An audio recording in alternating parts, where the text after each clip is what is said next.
नमस्कार दोस्तों, मेरा नाम है श्याम किशोर। आपका हमारे YouTube चैनल कैरियर नशा में बहुत बहुत स्वागत है। आज हम बात करने वाले हैं पैरामेडिकल के एक कोर्स के बारे में जिसका नाम है ANM।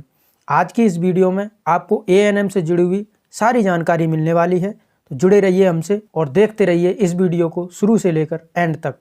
आपको यहाँ पर मिलता है best career solution without any confusion. आपको अपने कैरियर को लेकर कोई समस्या है, कोई सवाल है, कोई कन्फ्यूजन है तो आप हमसे जुड़ सकते हैं हमारा चैनल सब्सक्राइब करके। आइए शुरू करते हैं आज की वीडियो। और आज का पहला सवाल, सर आप हमें ये बताइए ANM किसे कहते हैं? श्याम जी, अगर मैं ANM की बात करूं तो ANM की जो फुल फॉर्म होती है वो होती है ऑक्सिलरी नर्सिंग मिडवाइफ, और ये एक डिप्लोमा कोर्स है जिसकी अवधि होती है 2 साल की जी। तो इसमें क्या होता है, जैसे जो कैंडिडेट होते हैं ना उनको सिखाया जाता है ऑपरेशन थिएटर के बारे में, ऑपरेशन थिएटर में जो क्रियाकलाप होते हैं उनके बारे में, उनमें जैसे जो इक्विपमेंट्स यूज होते हैं, इक्विपमेंट्स के रखरखाव के बारे में, तो ये सारी चीज़ें इसमें सिखाई जाती हैं। और इस कोर्स का जो मूल उद्देश्य है वो है वो जो स्वास्थ्य की बुनियादी सुविधाओं के बारे में लोगों को प्रशिक्षित करना। और इसमें जो लोग जो कैंडिडेट है ना, जो प्रशिक्षित होके आते हैं, जो पढ़ाई करके आते हैं, उनका जो काम होता है वो जनरली क्या तो गांव देहात में जाके बच्चे हो गए, महिलाएं हो गई और जो बुजुर्ग लोग होते हैं उन लोगों के लिए ये काम करते हैं। और इसके साथ में इस कोर्स में क्या होता है, ये सोसाइटी के वेलफेयर के लिए काम करते हैं ये लोग। सर इसकी योग्यताओं के बारे में बात करी जाए तो इस कोर्स को करने के लिए क्या क्या योग्यताएं चाहिए? सर इसकी अगर योग्यताओं की बात करें तो इसमें क्या होता है कि 10+2 जी, जो साइंस स्ट्रीम के साथ जो पास आउट होते हैं तो वो लोग इसे कर सकते हैं। और मैंने जो देखा ना, जनरली क्या होता है कुछ कॉलेज और यूनिवर्सिटी हैं वो 10+2 के अलावा 10th वालों को भी मौका देती है इसमें, साइंस वालों को भी मौका, साइंस वालों को तो मिलता ही है, उसमें आर्ट्स वालों को भी मौका मिलता है जी, उसमें और कॉमर्स वालों को भी मौका मिलता है। तो मैं ये कहूँगा इसमें साइंस वाले तो हैं ही हैं, उसके साथ में आर्ट्स वाले भी, कॉमर्स वाले भी एडमिशन ले सकते हैं, और 10+2 के अलावा 10th वाले भी एडमिशन ले सकते हैं। लेकिन ये सब चीज़ें कुछ यूनिवर्सिटी और कॉलेज कराते हैं। इन सारी योग्यताओं के साथ में इसमें एक 2-3 चीज़ और ऐड करना चाहूँगा। इसमें क्या होता है कि जो कैंडिडेट अगर जैसे एडमिशन लेने जा रहा है तो उसमें क्या होता है, थोड़ा पेशेंस होना ज़रूरी है। पेशेंस होना ज़रूरी है और शारीरिक रूप से फिट होना चाहिए, क्योंकि आप लोगों की सेवा करने जा रहे हैं तो आप थोड़े फिजिकली फिट होना ज़रूरी होता है इसमें। और अगर इसमें जैसे अगर मैं एज की बात करूं तो इसमें जो कैंडिडेट चाहिए होता है वो होता है 17 से 35 साल की उम्र की। 17 से 35 वाले इसमें एडमिशन ले सकते हैं। सर इसका एडमिशन प्रोसेस क्या होता है? इसमें अगर एडमिशन लेना हो तो इसके लिए प्रक्रिया क्या होती है आगे की? इसमें अगर प्रक्रिया की बात करें तो इसमें क्या होता है कि आप इसमें डायरेक्ट एडमिशन मिलते हैं। इसमें आप जाओ पैरामेडिकल कॉलेज में, आपको डायरेक्ट एडमिशन मिलते हैं। लेकिन कुछ जगह क्या होता है कि एंट्रेंस एग्जाम होते हैं, कई कॉलेज हैं, कई यूनिवर्सिटी जो अपने एंट्रेंस एग्जाम कंडक्ट कराते हैं। आप उसमें पार्टिसिपेट करिए और वहाँ पे जो आपकी मेरिट होगी, जो भी आपके रिजल्ट होगा उस हिसाब से आपको वो मिलेगा, एडमिशन मिलेगा। अगर इसमें मैं नंबर की बात करूँ तो उसमें जो एग्रीगेट जो मार्क्स होते हैं वो 40 से 50% नंबर चाहिए होते हैं इसमें। और क्या होता है इसमें, जैसे जो मेरिट अगर तैयार होती है तो मेरिट भी होती है 12th के बेस पर तैयार जी। इसमें मेरिट जो तैयार होती है वो 12th के बेस पर तैयार होती है, 12th के मार्क्स के हिसाब से मेरिट बनाई जाती है। और सर इसमें अगर मैं आपको बताऊं थोड़ा सा, मैं खर्चे की बात करूं इसमें तो इसमें क्या होता है, फीस की बात करूं तो फीस क्या होता है, सरकारी संस्थानों में फीस बहुत कम है।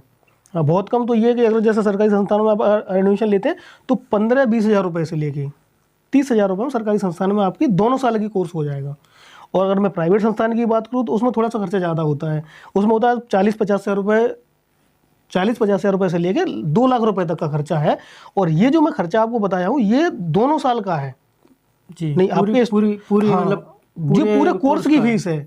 नहीं आपके जो स्टूडेंट सोचे कि ये महीने का है, 1 साल का है, तो ये जो मैंने खर्चा बताया वो पूरे 2 साल का खर्चा है। सर इसमें खर्चे की बात तो हो ही गई, अब हम अर्निंग की बात पे आते हैं। अगर कोई कैंडिडेट इस कोर्स को करता है तो वो कितना कमा सकता है, उसकी अर्निंग कितनी हो सकती है? श्याम जी, अगर मैं अर्निंग की बात करूँ तो उसमें क्या होता है, जैसे कैंडिडेट अगर जैसे कोर्स पूरा कर लेता है तो उसके बाद अर्निंग वो किसी भी प्राइवेट क्लिनिक में, प्राइवेट हॉस्पिटल में चला 8-10 हज़ार रुपये से लेके वो कमाना स्टार्ट कर सकता है इसमें। वो डिपेंड करता है उसकी जॉब प्रोफाइल के ऊपर। अब इसमें मैं बताऊंगा जैसे जो जॉब करने के जो जगह है मैं उनके बारे में थोड़ा सा बताना चाहूँगा। आप प्राइवेट हॉस्पिटल में जॉब कर सकते हो, गवर्नमेंट हॉस्पिटल में जॉब कर सकते हो, NGO वगैरह में जॉब कर सकते हो, सरकारी डिस्पेंसरी है। और गवर्नमेंट क्या करती है, गवर्नमेंट कई योजनाएं चलाती है जिनमें आपको जैसे होता है कि आपने गाँव में देखा होगा जैसे छोटे छोटे उप स्वास्थ्य केंद्र बने हैं तो उन लोगों में वहाँ पर इन लोगों की तैनाती होती है। तो इसीलिए इस कोर्स को करने वालों को गाँव का डॉक्टर भी बोला जाता है जी। तो कमाई की बात करूँ प्राइवेट सेक्टर में ये 8-10 हज़ार रुपये पर मंथ से लेके 15-20 हज़ार रुपये तक बड़े आराम से कमा सकते हो। सरकारी सेक्टर में अगर इनका नंबर आ जाता है, जैसे गवर्नमेंट जॉब में अगर नंबर आया तो आपको पता ही है गवर्नमेंट जॉब की सैलरी 18-20 हज़ार रुपये शुरू होती है, 30-40 हज़ार रुपये तक कमा सकते हैं। और वो डिपेंड करता है इनका एक्सपीरियंस, आगे एक्सपीरियंस पर डिपेंड करता है इनके, जैसे जैसे एक्सपीरियंस बढ़ता जाएगा सैलरी बढ़ती जाएगी इसमें। सर मैं अगर इनके काम के बारे में बताना चाहूँ तो ये प्राइवेट हॉस्पिटल, सरकारी हॉस्पिटल्स और ये जो गांव में टीकाकरण वगैरह होता है, इनमें ये लोग काम करते हैं। सर इस कोर्स को करने के दौरान 2 साल में व्यक्ति को क्या क्या पढ़ने के लिए मिलता है? फर्स्ट ईयर की बात करूँ तो इसमें क्या होता है, आपको पढ़ने को मिलेगा हेल्थ प्रमोशन के बारे में, चाइल्ड हेल्थ नर्सिंग और कम्युनिटी हेल्थ नर्सिंग हो गया, और प्राइमरी हेल्थ केयर के बारे में आपको पढ़ने को मिलेगा। ये तो हो गया फर्स्ट ईयर के कोर्स जो। और सेकेंड ईयर में आपको पढ़ने को मिलेगा मिडवाइफरी के बारे में पढ़ने को मिलेगा, हेल्थ केयर मैनेजमेंट के बारे में पढ़ने मिलेगा। तो ये 2 साल का कोर्स होता है आपको। लेकिन क्या सेकेंड ईयर में क्या होता है, आपको पढ़ाया कम जाता है, प्रैक्टिकली नॉलेज ज़्यादा दी जाती है। तो काम के बारे में, हाँ काम के बारे में मतलब पढ़ाया कम जाएगा, आपको प्रैक्टिकली नॉलेज ज़्यादा दी जाती है सेकेंड ईयर में। सर इस कोर्स को ऑफर करने वाले कुछ कॉलेजेस के नाम बताइए जिनसे व्यक्ति अच्छे तरीके से ANM कर सकता है और ठीक ठाक तरीके से उसे नॉलेज गेन कर सकता है। श्याम जी अगर मैं बात करूँ उसमें कॉलेज होगी तो मैं आज आपको कॉलेजों के बारे में बताता हूँ। मैं भारत सरकार द्वारा जो मान्यता प्राप्त कॉलेज है, इसमें क्या होता है 2 जगह से मान्यता मिलती है। तो भारत सरकार के जो जरिए मिलती है, एक मिलती है स्टेट, हाँ राज्य सरकारें अपनी अपनी वो मान्यता देती हैं। तो मैं अभी बता रहा हूँ आपको जो भारत सरकार द्वारा जो मान्यता प्राप्त स्कूल है उनके बारे में बताता हूँ। भारत में लगभग 70 गवर्नमेंट इंस्टीट्यूट हैं जो ANM कराते हैं जी, और करीब 625 का आसपास निजी संस्थान है। ये अलग अलग स्टेट में हैं। अगर मैं इसमें जैसे अगर स्टेट वाइज अगर बात करूँ थोड़ी सी, तो इसमें क्या है, गुजरात इसमें सबसे फर्स्ट नंबर पे आता है। वहाँ 20 से 21 कॉलेज सरकारी कॉलेज हैं वहाँ पे जो ANM का कोर्स कराते हैं। और 68 मतलब 68 निजी संस्थान हैं गुजरात में। गुजरात अव्वल नंबर पे आता है ANM में कोर्स कराने में। और दूसरे अगर नंबर पे अगर मैं बात करूँ तो बात होती है उड़ीसा की।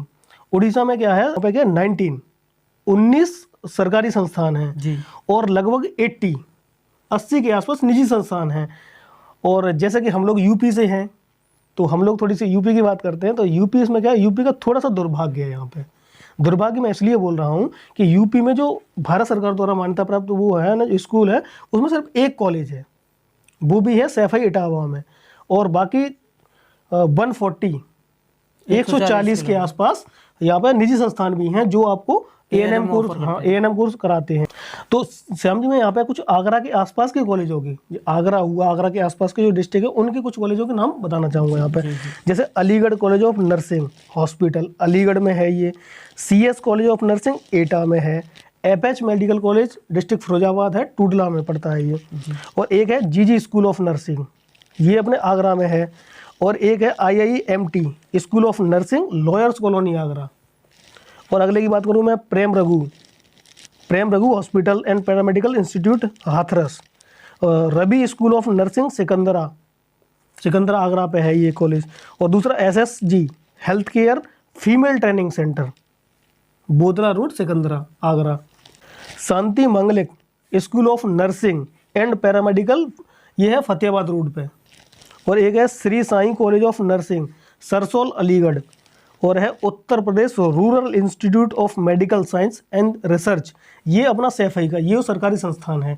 तो ये आगरा के कुछ आगरा के आसपास के स्थान हैं जिनसे आप ANM कोर्स कर सकते हैं। यहाँ पे मैं आपको एक चीज़ और ऐड करना चाहूँगा इसमें कि जो ANM का कोर्स है ना, वो IGNOU Indira Gandhi open university ये भी ANM कोर्स ऑफर करती है। तो अगर जो भी अगर चाहता है ना कि हम ओपन यूनिवर्सिटी से करना चाहते हैं, हमारे पास थोड़ा टाइम कम है, या मतलब उनको जो भी रेगुलर नहीं करना चाहते, वो अपने प्राइवेट तौर पे ओपन यूनिवर्सिटी से कर सकते हैं। वो उसकी ऑफिशियल वेबसाइट जाके विजिट करोगे वहाँ पे मिल जाएगा आपको। और वहाँ पे एक ये कि वहाँ पे एज का जो बाउंडेशन है ना, जो 17 से 35 वाला, तो ओपन यूनिवर्सिटीज़ में एज का कोई बाउंडेशन नहीं है। इंदिरा गांधी ओपन 35 साल के बाद भी उसमें हो सकता है। हाँ, उसमें जनरली जो देखा है मैंने तो उसमें यही है कि आप उसके एज का कोई बाउंडेशन है नहीं वहाँ पे। बाकी एक बार आप जाके चेक करिए उसको। श्याम जी मैं आपके दर्शकों को बोलना चाहूँगा कि आपके जो भी सवाल हैं, जो भी क्वेरीज अगर आपकी ANM को लेकर अगर रह रही हैं तो आप कमेंट करके पूछ सकते हैं, उसके जवाब मैं खुद दूंगा आपको। जैसा कि आपने आज की वीडियो में देखा, हमने ANM से जुड़े हुए सारे सवालों को कवर करने की कोशिश की है और जहाँ तक हो सका है हमने आपको पूरी नॉलेज देने की कोशिश की है। उम्मीद करता हूँ आपको ये वीडियो पसंद आई होगी, और ये वीडियो आपको अगर नॉलेजेबल लगी हो, हेल्पफुल लगी हो, तो आप इसे शेयर करिए और इस चैनल को सब्सक्राइब करिए। फिर मिलेंगे एक नए कोर्स के साथ, तब तक के लिए नमस्कार, धन्यवाद, थैंक यू।